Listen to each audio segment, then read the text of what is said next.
Welcome back to the Pre-Vetted podcast, where we spotlight extraordinary people and remarkable talent reshaping our world.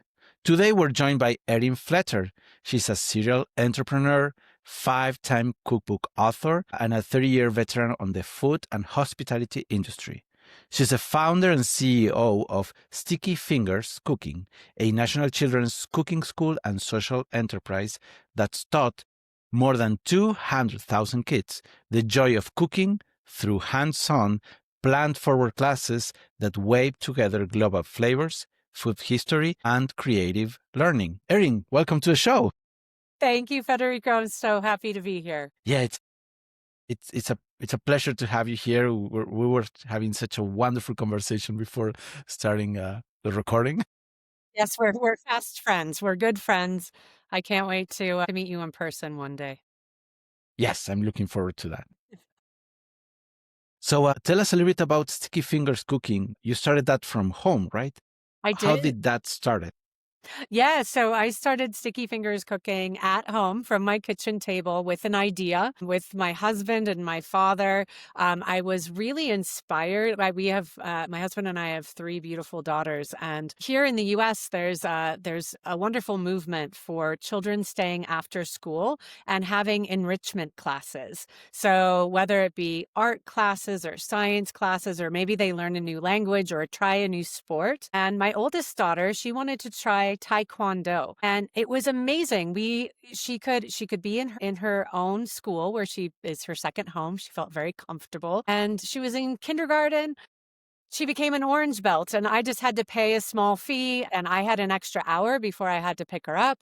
And I just thought, this is amazing. What a wonderful thing for children to be able to be curious and to be able to stay after school and to try something new. And I thought, how could we do this with cooking? So it really, because that is my love language. I love cooking. I love food. I'm in hospitality. I own restaurants. And so I just thought this would be a wonderful thing to be able to teach kids how to cook. I also, I'm a serial entrepreneur, so I really kind of put on my thinking cap and thought, like, this could be a really amazing business model where we don't have a brick and mortar location. We don't have a storefront where we don't have all of the overhead that comes from that storefront. We don't have to try to market our classes to bring parents in. We go to where kids are and we teach them where they are. And I thought this could really grow and scale quickly. And so I took inspiration from my own childhood, from traveling the world as a child, from having a mom that cooked everything from scratch and always had me in the kitchen. So I used all of these kind of these things that I'm very passionate about and thought, let's create a very unusual cooking school for kids where everybody's welcome, where we're teaching the children about the world through food. And that's really where it started. So I started here in Denver, Colorado, where I'm based, with 3 schools. Of course, I started in my children's elementary school, and then we quickly grew. The model proved to be successful, and so these children, all of our students, we've taught 200,000 kids how to cook. They do everything from scratch in their classrooms, and they're making Thai food, Argentinian food, Mexican food. They're making food from Ethiopia, from all over the world, and every single week we have a new recipe that we teach them about that country and about the food and about nutrition and about world history and global history and food history. So we have a great time. That's amazing. I mean, I think that cooking is such a, hands-on activity that you can do with any kids of any age, right? I think one of the things for smaller kids is you have to accept or embrace the chaos, right? Because they're going to play, they're going to explore, right? They want to see how, what happens if you drop something, right? And learn about that. So, I used to think, oh, don't make that mess, because then we're going to have to clean it up. But then I realized, well, if I embrace it, it becomes an opportunity for the kids to learn, right? And explore the world without constraints. And it's also an excuse for dads, parents to be a little bit silly, have a second childhood, if you like. I love your attitude. That's exactly right. And that's why we call it sticky fingers cooking. So, it gets a little bit messy, but we have so much fun. And honestly, here in the US, so many parents are busy and they're working and they don't cook themselves. And so for their child to come home and say, I want to make vegetable lasagna like you're having for lunch today, or I want to make a kale pesto, it it kind of scares parents a little bit, but they don't say no. And they end up cooking together and then they sit around the table together. And it's just a beautiful thing. And I agree. Like, I think that the magic happens when you let go and when you're able to have fun and to connect with your children. And what better way to connect than through cooking and through sharing a beautiful meal together? Yes, yes, it's such a unique, intimate activity and experience. Yeah, and then you can enjoy you know, the spoils of the activity. The actual food. You enjoy it cooking, and then you enjoy eating it. Right. That's right. And there's a very secret, I mean, we have a not so secret miracle that we do in our classes every day with thousands of children every day, that if they prepare it, if they make it, they will eat it. They will try it because they're involved in the preparation and it becomes their own creation. And I think that a lot of parents don't realize that if you invite children into the kitchen, if you have them chop up a cucumber, they will try it because they're part of the preparation. So it's a very, very easy miracle for any parent to do. And this is what we do in our classes every single day. Right. Right. That's amazing. Yeah. I mean, I try to cook for my son as much as possible, but and we're kind of pushing him to eat healthier. So we cook without salt, and he criticized that, but by saying, I don't like your nuggets. I rather have the commercial nuggets, right? And I think it's because they have more salt and other chemicals, right? That enhances flavor. So I'm a little bit hurt. Well, good for you for doing this. That's unusual in this day and age. And so good for you for doing that. Yeah, it's a process. We were talking about this before, but it's a process where they give you such a raw feedback of unfiltered, right? Exactly. Yeah, Yeah, they'll be but honest. it's a He's honest. right. Yes, yes. And the thing is, I'm also trying to influence him to eat healthier, right? So it's a little bit of negotiation there. And when we cook together, he, as you said, he he's more inclined to eat it, right? Exactly. Exactly. Yeah, and he loves doing desserts. Hmm. He likes to do flan and jello, Yep. but then eventually he eats a little bit, and because he's not used to eat sugar, he's like, oh, this is too sugary for me. So he eats a little bit, and that's it. So he enjoys more the cooking than the eating. Oh, and that's so perfect because it's all about harmony and balance and having one spoonful of dessert. I mean, that's fantastic. So he gets to enjoy a little bit, but not too much. And in our classes, Federico, we have found a really beautiful kind of ratio. So we have released a brand new recipe with all the curriculum every single week of the year for almost 15 years. So we have thousands and thousands of recipes. And what we do is that so all across the US, every week, the children in Sticky Fingers Cooking from coast to coast and in 10 states, they're all making the same recipe. And what we do is we have a ratio of one sweet recipe. So at the beginning of the month, we always have one sweet recipe, and then we have 3 savory recipes. And we find that works so beautifully because if you start a class with a sweet recipe like a flan or something like that, or something sweet, of course it has some fruits and some herbs or something healthy in there, but they are like, oh, I think I like cooking. And then you can introduce some more unusual foods and savory foods from all around the world. And then after the 3 savory recipes, we do another sweet recipe. So I find it's all about harmony and balance. And I like that your son is figuring that out for himself as well. Right. It's amazing. the promise of the dessert, right? Is, oh, I'm going to eat something sweet. It's like a promise of a candy, right? And I Yes. made it myself, right? Yes. And then they become they're more involved to the second and third recipe, right? Because now I see that this is going to be fun, right? And that opens the exploration of flavors to so many other flavors, right? Exactly. Exactly. Yeah. Yeah, you've got it.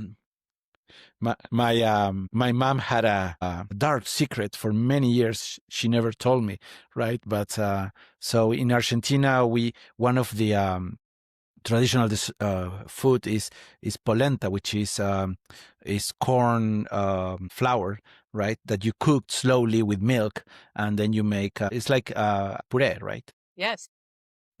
She hated it, right? But she never told me because she didn't want to, you know, she didn't want to influence me, and I loved it. So we would make it frequently, and eventually when I was grown up, she said, I hated I hated the flavor, but I did it because you like it. So so we would cook it together, and yeah.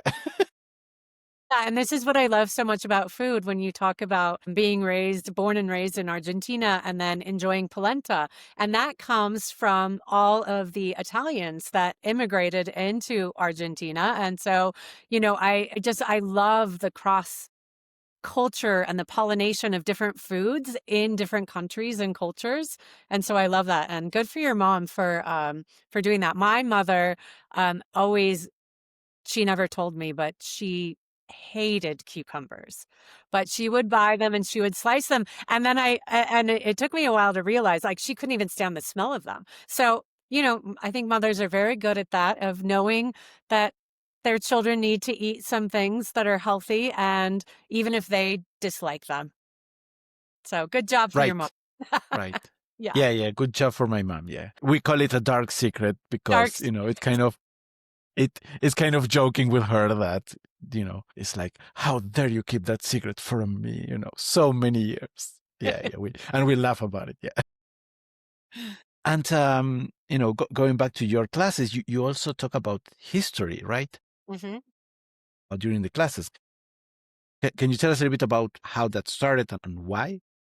Yes, exactly. Yes, I'd be happy to. So, our curriculum is very, very robust, and we really like the STEM curriculum, where we include math and science and engineering and all of the things, and art. And one of we have three major components that we teach our students in every class every single week. And that is, we always do food history. And that's because I find it fascinating. I find it really, really interesting to literally every recipe has a history behind it on why people were cooking that food. Often it comes from very humble roots of, this is what we had and there wasn't much around. Like one, for example, that is a very American history is the history of macaroni and cheese. Is a fascinating history, and it involves U.S. presidents and Thomas Jefferson and Italy, and bringing things back to the U.S. And it's this very rich, interesting history. The history of polenta, like we just talked about, has very humble roots based in Italy. Same with risotto. I mean, it's like every recipe that you can imagine. When you research it and look into it, it has a very rich history that's often tied to world history and interconnectednesses of humans. So we always teach the lesson or the history behind the recipe and why it was made, and teach the children that. We also teach, what it's like to be a child in Argentina, what it's like to be a child in Mexico, what it's like to be a child in Taiwan if we're making a Taiwanese recipe. And then we always choose one ingredient to focus on. And maybe it's a tomato, maybe it's polenta, maybe it's basil, or maybe it's rice, whatever it might be. And then the children learn about that one ingredient in depth. So we just, I was not a wonderful student. I was not a very great student myself, and I found school to be a bit boring, and I was struggled in school, honestly. So it's not lost on me, the irony that I now run a very big and successful education company. But I do that because I think learning should be fun. And I think that learning should be interesting. And so we also incorporate really bad jokes into our curriculum, about food. And so I just think that and also having hands-on experience, like exponential learning where you're doing something and then you're learning, it brings it all together. So this is why we talk about food history and we talk about recipe history and we bring all these things together. We even have something for all of our classes that's called scrumptious science, where we learn about different properties about cooking. Like it might be emulsification, blending oil and water or vinegar and oil together and how that works, or how to make butter from cream by shaking it up, and all of these different techniques. And we learn about the difference between baking soda and baking powder and yeast and why it works and why it makes things delicious in baked goods. So we're always kind of bringing in these interesting things that we hope that children can apply to other parts of their life, not just cooking, because yes, it's an essential life skill, but you can learn literally anything through cooking that might spur something really interesting, that maybe a child gets interested in science, right? Or interested in history, all through cooking. So I'm very proud of our curriculum, and it works. You were talking about it's an irony that you are teaching, going back to education when you feel you were not that's good. I think it's rather than irony, I feel it's more of a full circle story, Mm. because you're basically, teaching the little Erin, right? That didn't like the classes, right? So you're kind of, full circle, changing the way education works. So the little Erin will be happy and learning. Okay, you just got me very emotional. I've never heard anyone say that to me, so thank you. That is that's so I'm trying not to shed a tear. That's incredibly kind of you, and I never thought of it that way. Thank you. Muchas gracias. Thank you. Yeah, I think well, yeah. Very kind. I don't maybe the best compliment I ever received. Thank you. Thank you. So tell us a little bit about your classes. You're talking that your classes are planned forward, right? So why is that important to you? Mhm. And you've done that from the beginning of the classes, right? We have, and we don't use the word vegetarian. I was raised as a vegetarian. I was born outside of San Francisco with two very hippie parents, and so I was raised as a vegetarian. I'm no longer, as an adult. I eat meat, but it's just something that I always gravitated towards. And just, I was raised eating lots of fruits and vegetables and whole grains. And my mother cooked for me all the time. And so it was a very natural thing. And when I started Sticky Fingers Cooking, I wanted everyone to feel included. So this is why we don't use the word vegetarian, because immediately people think, oh, I can't be included. I'm not a vegetarian. So we use the term plant forward. And, if you kind of understand a little bit more about Sticky Fingers Cooking and what we do, knowing that we're not brick and mortar, knowing that we go into thousands of schools, teaching hundreds and thousands of children, and then we bring in a cooking kit. We're not using a kitchen, we're using portable devices. And we teach kids from the ages of 4 all the way to 18. And nobody wants a kindergarten class chopping up raw chicken, right? Nobody wants that. And so we really focus on fruits and vegetables and whole grains. First of all, because I believe that kids in the US could probably eat a little bit more fruits, vegetables, and whole grains. And it's also very sanitary. It's also very economical. We use a lot of mushrooms and tofu and beans for protein. And maybe teaching people a little bit on how to prepare foods differently and think about things in a different way. I mean, we're preparing Ethiopian food, which is maybe unusual for some kids in the US. And so that's already pushing the envelope. But then if we're making like steamed bao buns, we might be putting mushrooms or tofu in there. That might be very unusual for people too. But we are always, with all of our recipes and online for stickyfingerscooking.com, we always say, hey, you could always put in chicken or pork or beef. I mean, that's what I love about cooking, is that you can always make it your own. So because we're in, thousands of schools all the time, we really want to make it sanitary and safe and also economical for families. So that's why we don't choose to use meat in our classes, but we encourage families to make it their own by using our own recipes, because you can always add whatever you like, chicken or seafood or whatever, to any of our recipes. Right, right, and it's yeah, as you said, it's safer. You're not working with with raw chicken. You could get salmonella. With Yeah. same with Nope, pork. you don't Yeah, want yeah, that. yeah, yeah, yeah, yeah. That's a big risk. Yeah, and I remember I don't remember which what was the case, but I think it was the Supreme Court in the U.S. where they argue that pizza is a vegetable, right? So and And ketchup. ketchup. Yeah, yeah, yeah. So, the over processed, hyper processed food that is served in, American schools, right? That's an issue, right? So I'm glad to hear that you're, providing an alternative, right? People Yes. can learn And more we're about how very to eat gentle with better. it. We're very, very gentle. We're very gentle when we talk about nutrition. If we're talking about an apple, we'll talk about how an apple grows and the different kinds of apples and the history of apples and where they originated from and why we eat them. And then we'll talk about why it's also, when you eat it, how your body uses that energy and the vitamins and nutrients. And so we're very, very, very gentle when it comes to nutrition. And it's really just about getting kids to interact with food and to get excited about food and to hopefully bring it home to their family and to share that excitement. And that is what we're finding. It absolutely works. And and we keep growing and growing and growing. Now as a national franchise brand, just in the last 2 years, we're adding new locations every single month. And so Sticky Fingers is just growing as a movement. And I couldn't be more proud of our team. It's one of the things I was going to ask you about the franchises. Yes.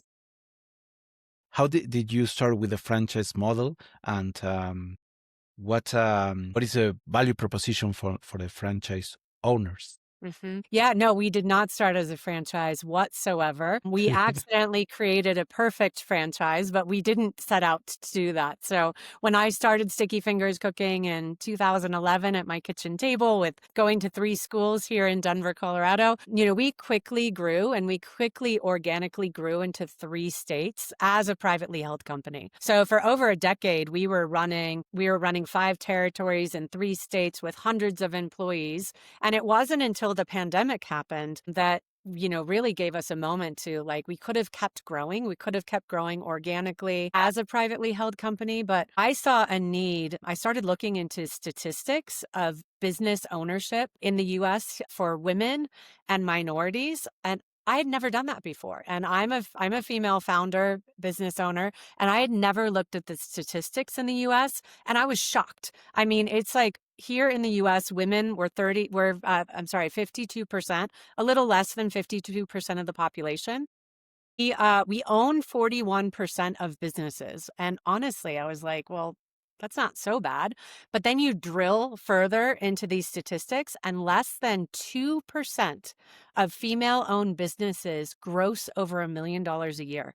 I was shocked. I was stunned. I was shocked. I couldn't believe it. And then you look into minorities, and then you look into access for capital for starting businesses here in the US. And minorities and women, we historically don't have access to capital to start businesses. That's really when my team and we're all female led. And so we really just leaned into it and we started looking into franchising. And we thought, first of all, what better way to to grow our movement and our business through business ownership. So I'm all about the win-win. So we already have, we have proprietary technology that is the thread that keeps the movement of Sticky Fingers Cooking running perfectly and succinctly.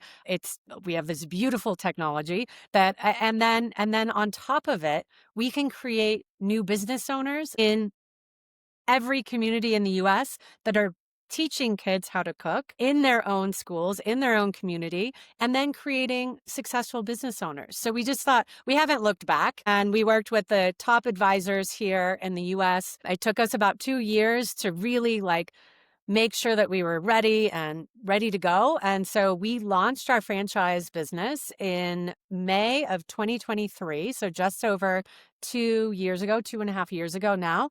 And I am just elated to say that we have 20 territories in 10 states, 14 franchise owners, and most of them are women. Over 50% are minority. And to see these wonderful people bringing Sticky Fingers Cooking to their communities and having successful businesses it's beyond me. It makes me so happy, and my team and I are just so thrilled. So we can't wait to see what's next. Yeah, I think that the misrepresentation, historical misrepresentation, has been an issue, and I'm glad to hear that you're helping minorities and female founders to being able to run successfully a franchise.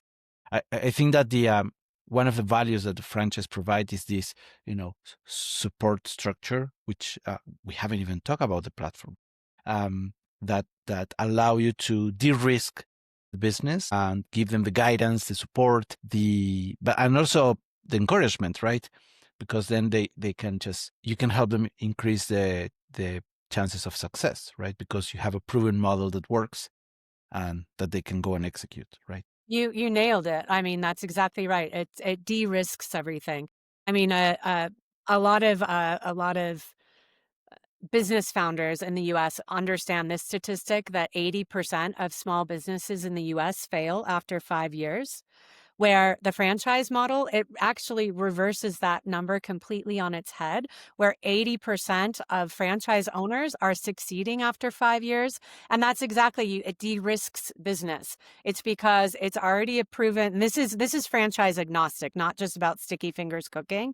This is about the franchise industry as a whole, is that you're in business for yourself. It's your own business, but you're never by yourself because you have a proven model, you have brand recognition. Hopefully you have amazing systems and technology, and all you have to do is follow a playlist and a playbook, a recipe, so to speak, for business. And all of our franchise owners, they get to take our 14 years of iterating and our own mistakes that we made and using our best practices that we have honed in over the years, well over a decade. They get to use our playbook entirely that we've invested in for 14 years, and they get to use it and only focus on growth and human connection. Because Federico, we are 100%, we're not selling widgets. We don't, we don't have a storefront. We are a relationship-based company. So we have relationships with our chef instructors that they have a relationship with the students, and we have a relationship with the schools, and so it allows humans to be humans and to focus on growing their business and not worrying about, how am I going to market a class? What recipes am I going to make? What am I going to do? How am I going to, what is the process for hiring? I mean, literally everything has been spelled out, and we have a system and a process for everything. And what I love about franchising is that it's this beautiful infinity loop. It's this symbiotic relationship where Sticky Fingers headquarters as a franchisor cannot be successful unless we have highly successful franchisees. And so we are completely vested in bringing on franchise owners that are wonderful humans that we know will be successful, and we give them the encouragement, the support to be as successful as possible, because when they're successful, we're successful. Right. And you can scale with a franchise model, and you can take responsibility of managing the business processes, the platform. There's so many things that you already know that works. So having all that to support the franchisee and finding franchisees that can have personal connection with each parent and child, being able to bring a fantastic experience to them. I think that's for this use case. I think this franchise model is a fantastic idea.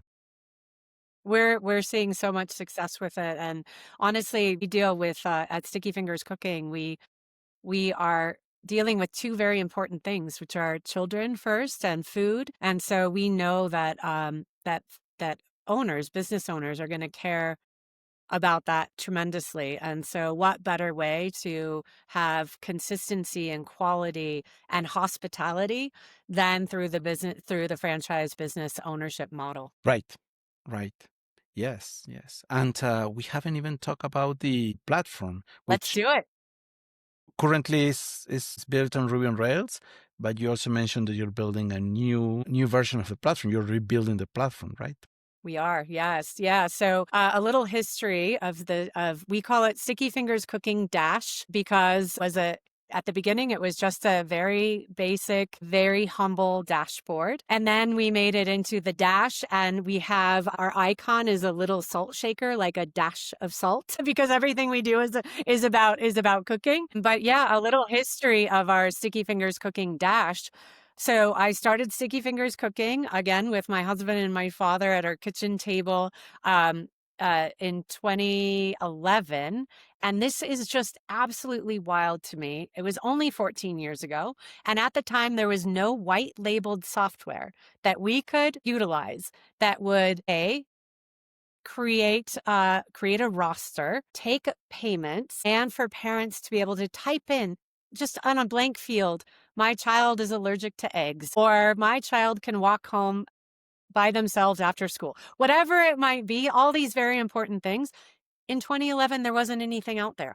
Now we have AI and all this. It's just wild to me. So, as I said, we grew very, very quickly. The model worked and it proved to work very quickly. And my father and I were up at like 2 a.m, hand doing Excel rosters for all of the registrations were coming in. And we thought, we can't do this. Like, we want to grow. It was always this Sticky Fingers was always built to scale and grow. So we thought, what are we going to do? And so one of our employees who still works with us today, her husband's college roommate was a coder. And so he was a computer programmer. And so it was just like, oh, can you help us do this thing? And oh yeah, I can write a little something. And so it started so innocently and humbly, really, so that we weren't doing Excel spreadsheets at 2 a.m. Very quickly, my brain turned on and I was like, wait a second, we can create software. And software is the ultimate human tool, right? We have tools for the kitchen, we have tools for everything, but software is the ultimate human tool. And in order for tools to work, you have to use them and you have to have a reason why for using them. So we have been building our own proprietary technology platform for over 13 years that is built just for Sticky Fingers Cooking. And now here we are from, 2012 when we started to the end of 2025. This platform is now unbelievably robust. It runs 85% of our day-to-day operations for all of our franchise owners so that they don't have to, it does literally everything. It's unbelievable. And it's what holds our IP. It helps with our logistics. It does KPI reports. It does all of our chef instructor time cards, like just literally everything. And it's very robust. So we have had over the course of the last over 13 years, we have had 2 independent programmers that we've worked with. I like to call them artists, like just, working one-on-one with what we need over the years. So this technology has been building alongside of what we need. So everything is used and everything is intentional. Nothing is wasted, and everything has been tweaked only for Sticky Fingers Cooking. Now that we're absolutely growing and we're nationwide and we have franchise owners, we now have to rewrite our dashboard to make our Sticky Fingers Cooking Dash and our proprietary technology platform to be very stable, to be very secure, and to be able to grow with us because we are growing very, very quickly. So now we're working with 2 amazing teams here in Denver, Colorado, and they are fortifying and rewriting our code right now to speak. Amazing, amazing. Yeah, I think that software allows you to design what the business rules should be, and then the software can follow that consistently. It's much better than us humans to do that, right? And you don't have to like double check the information because everything is the validation rules are there. So if you follow them, then it should be fine. And it allows you to, as you mentioned, you can now focus on the people and not focus on following a process. Exactly. I mean, and for the franchise model, it's very important for consistency. I mean, it's very, very important that if a child is taking a sticky fingers cooking class in California and also in New York, that it's the same and that the processes are the same and the quality is the same. And so technology is 100% responsible for that. It also, I mentioned that I wasn't a great student. Well, to be perfectly honest, there's a lot of things in founding and running a business that is, I call it a death by a million paper cuts. It's all the back end redundancies that we have to do to run a business that just is exhausting. And so we've automated all of these things that I have found exhausting for running the day-to-day operations of Sticky Fingers Cooking. So Federico, as you said, that humans can be humans. And so, our franchise owners, their job is to connect with humans and to grow their business and not worry about all the back end redundancies. Those are taken care of. And that's really, so the Sticky Fingers Cooking Dash, it is truly our secret sauce for being able to franchise and to be able to keep our quality high and consistent and to be able to bring on more and more franchise owners. Amazing. Amazing. Yeah, I agree. I mean, the technology is great for that. It allows you to, have peace of mind that, the business rules are being followed and, the requirements, whether legal, compliance, local governance, whatever it is, or the local state, whatever, that you're following all that, all those requirements, you're fully compliant because the software supports it, right? And that way, as you mentioned, you can, the franchisee can just focus on making the personal connection, right? That's exactly right. And I mean, I'm not going to name some world-known franchise brands that I am truly shocked they don't have their own proprietary software. They cobble together third-party white-labeled softwares to make their magnificent, giant franchise brands run, but they don't even own their own technologies or softwares or processes. So many people are very shocked because we're currently a pretty small homegrown company, and people are just like, wait, you're also a tech company? And we built our technology stack in such a reverse way of many tech companies that are around today, where oftentimes you get a big influx of cash, you get a bunch of investors, you build technology that you think that your business needs, that you haven't even started your business, and you hope that it's going to work. We did it the complete grassroots opposite way. We started very, very simply, and the technology has grown step by step as we have grown our business. So it's very unusual, and I'm so proud of it because I wouldn't have done it any other way. It was hard, but I wouldn't have done it any other way. Right, right. I mean, if you think about it, you become a technology company by accident, but with purpose, right? Your company has a big purpose, I right? love And that. I love and that. and and I've seen so many, startups. I go frequently to the Bay Area, right? And I see a lot of startups that have this amazing technology, but they don't have a traction. They don't have because they don't have purpose, right? I love that. I'm going to So write that down for yeah. sure. Yeah, we're a tech company by accident, but with purpose. And I would say that we're Yes. also a franchise company by accident as well. That was tremendous purpose. Yes, yes. It's these happy accidents that are amazing. Yeah. Yes, exactly. Exactly.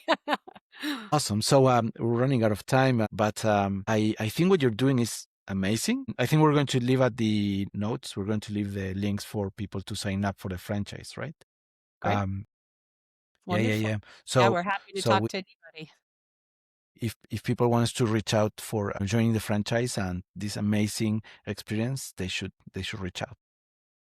Thank you, Federico. It's been such a pleasure. Thank you. It's been amazing, Erin. Thank you very much for joining us today, and I'm looking forward to hear where you're taking the company next. Mucho gusto. Gracias. Mucho gusto. Gracias.